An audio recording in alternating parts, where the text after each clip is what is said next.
day, another nanny nightmare for Meghan Markle and Prince Harry, as the nanny that the couple have been relying. Even Meghan Markle's mother won't stay anymore.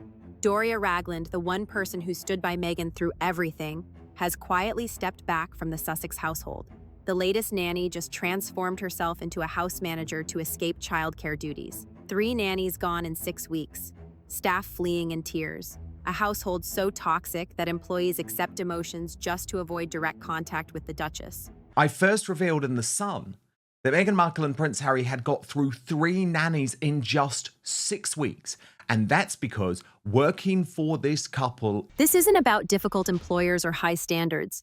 This is about a pattern so consistent, so documented, that even Meghan's Hollywood allies have gone silent. The woman who preached compassion on Netflix can't keep a caregiver for her own children. Behind the Montecito mansion's gates, something is desperately wrong.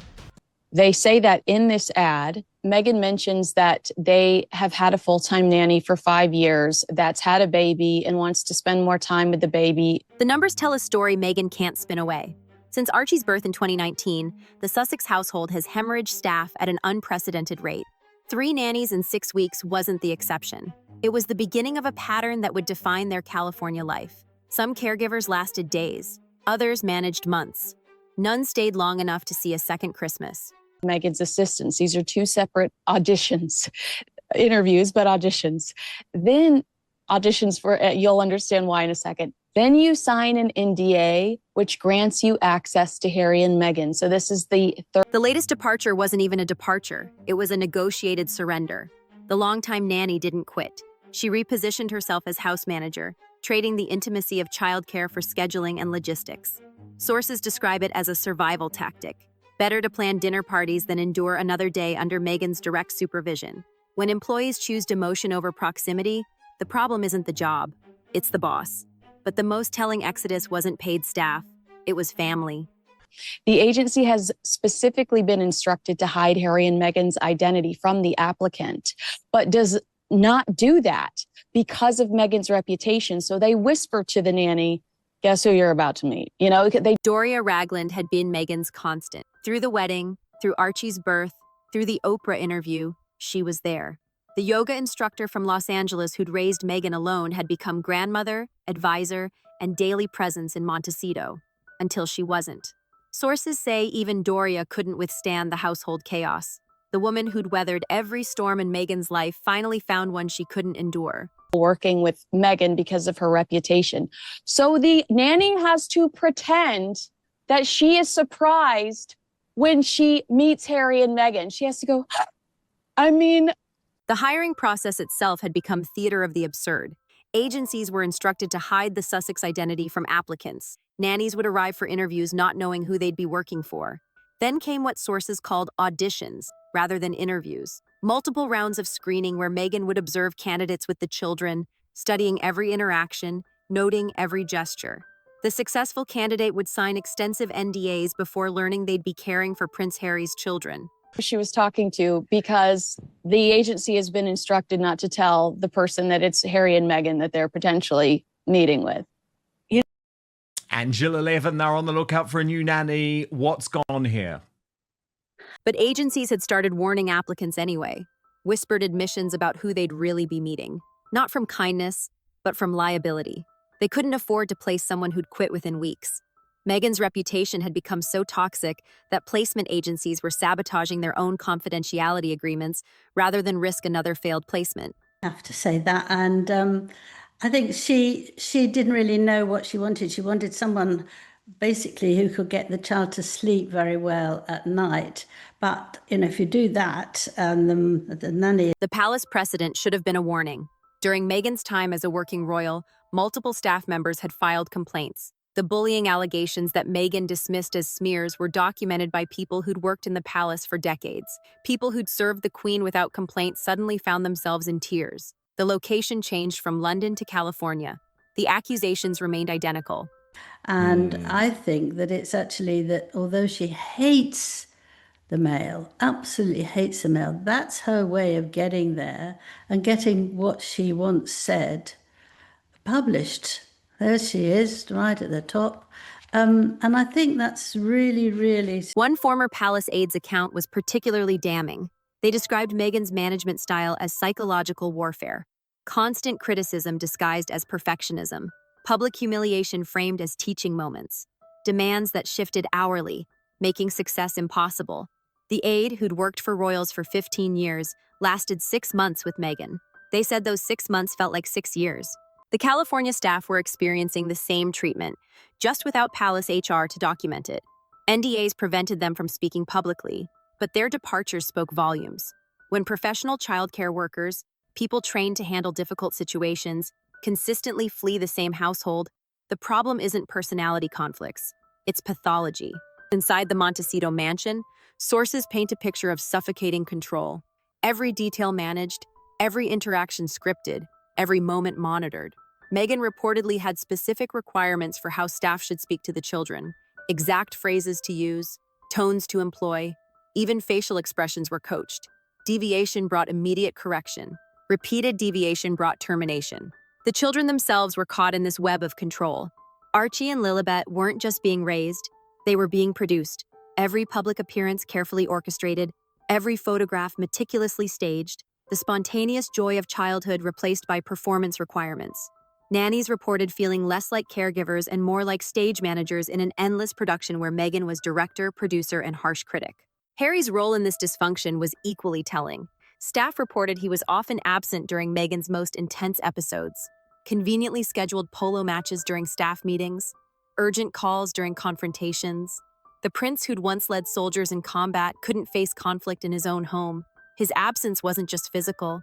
Even when present, he seemed to disappear, letting Meghan's voice fill every room. The financial implications were staggering. Constant recruitment costs, agency fees for placements that failed within weeks, severance packages wrapped in NDAs.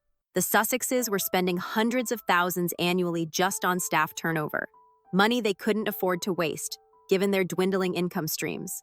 Yet the pattern continued, suggesting Meghan valued control over financial prudence. Hollywood watched this domestic drama with growing alarm. The same woman who couldn't manage household staff wanted to manage media empires. The duchess who drove away nannies was pitching herself as a lifestyle guru. The disconnect between public persona and private behavior was becoming impossible to ignore. Oprah stopped calling. Ellen distanced herself. Serena Williams went quiet. The celebrity friends who'd once defended Meghan were practicing strategic silence. Netflix executives were particularly concerned. With Love, Meghan was supposed to showcase warmth and authenticity. Instead, viewers saw what industry insiders already knew: a controlled performance where spontaneity went to die. The kitchen that should have felt welcoming felt sterile. The conversations that should have flowed felt scripted. Even through the screen, audiences could sense the tension that staff experienced daily. The reviews reflected this disconnect. Critics called the show contrived, soulless, unwatchable. But the harshest criticism came from parents who recognized the signs, mothers who'd dealt with controlling personalities, fathers who'd worked for demanding bosses. They saw through the performance to the pattern underneath. The woman preaching love and kindness couldn't keep staff in her home. The nanny crisis was becoming a public relations catastrophe. Every departure added to the narrative. Every recruitment reinforced the pattern. Agencies in Los Angeles were running out of candidates willing to interview. The pool of qualified nannies who hadn't already heard the warnings was shrinking. Soon, the Sussexes would have to recruit from further away, explaining to candidates why they needed to relocate for a job others fled. The irony was excruciating. Meghan had left the royal family claiming she needed to protect her mental health. Now she was creating mental health crises for others. She'd complained about feeling unsupported by palace staff. Now her own staff felt so unsupported they were fleeing. She'd said the institution was toxic. She'd become the toxicity she claimed to escape. Former employees, bound by NDAs, found creative ways to warn others. Coded LinkedIn updates about challenging transitions. Careful conversations at industry events.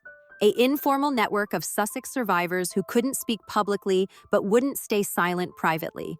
The very existence of this network suggested trauma that went beyond difficult employment.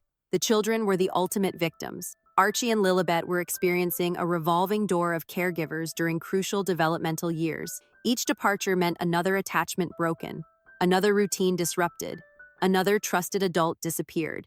Child development experts would call this pattern destabilizing. The consistency children need was being sacrificed for their mother's need for control. Doria's withdrawal was perhaps the most damaging sign. Grandmothers don't typically step back from grandchildren without serious cause. The woman who'd been Meghan's constant supporter had found her limit. If Meghan's own mother couldn't tolerate the household dynamics, what chance did hired help have? The Sussex narrative was collapsing from the inside out, not through palace plots or media manipulation, but through the simple inability to maintain basic household functioning. Every Netflix show, every podcast, every public appearance was undermined by the private reality. How could Meghan teach others about life when she couldn't manage her own home? Current reports suggest the situation has only worsened. The search for new nannies continues with diminishing success. Agencies are demanding higher fees to compensate for reputational risk. Candidates are requesting shorter contracts with explicit exit clauses. The power dynamic has shifted. Meghan no longer interviews nannies. She negotiates with them. Harry remains conspicuously absent from these negotiations. The prince who'd wanted to protect his family can't protect household staff from his wife. The soldier who'd led men in battle can't lead his own home. His silence isn't noble. It's complicit. Every staff member who leaves in tears is a failure of his leadership as much as Meghan's behavior. The Hollywood community has drawn its own conclusions. If Meghan treats employees this badly with witnesses present, how does she behave when no one's watching? If she can't manage a household, how could she manage productions? If her own mother steps back, why should anyone else step forward? The Sussex brand was built on authenticity and compassion. Both have been exposed as performance. The woman who preached kindness practices cruelty. The couple who promised transparency hide behind NDAs. The family that marketed love can't keep caregivers for their children. 6 months from now, the situation will likely be worse. The pool of willing nannies will be exhausted. The cost of constant recruitment will be unsustainable. The children will have experienced more disruption, and Meghan will still be blaming everyone but herself. The palace, the press, the staff who couldn't meet her standards, never acknowledging that the common denominator in every failed relationship is her. The question isn't whether Meghan can change. People who drive away their own mothers rarely develop sudden self-awareness. The question is how much damage she'll inflict before the inevitable collapse. How many more careers will be destroyed? How many more people will leave in tears? How much more dysfunction will the children endure? This isn't about British versus American values or royal versus civilian life. This is about basic human decency, the ability to treat employees with respect, the capacity to maintain stable relationships, the wisdom to recognize when you're the problem. Meghan lacks all three. So here's the ultimate question for anyone still defending the Sussexes. If trained professional nannies can't last 6 weeks, if Meghan's own mother steps back, if every staff member tells the same story of toxic behavior, at what point do you acknowledge the pattern? When does the evidence become overwhelming? How many people have to flee before you believe them? The answer is already clear for those willing to see it. The woman who wanted to modernize the monarchy can't manage modern employment. The duchess who preached progress practices degradation. The mother who claims to protect her children can't provide them stable care. The nanny crisis isn't just about household management, it's about character.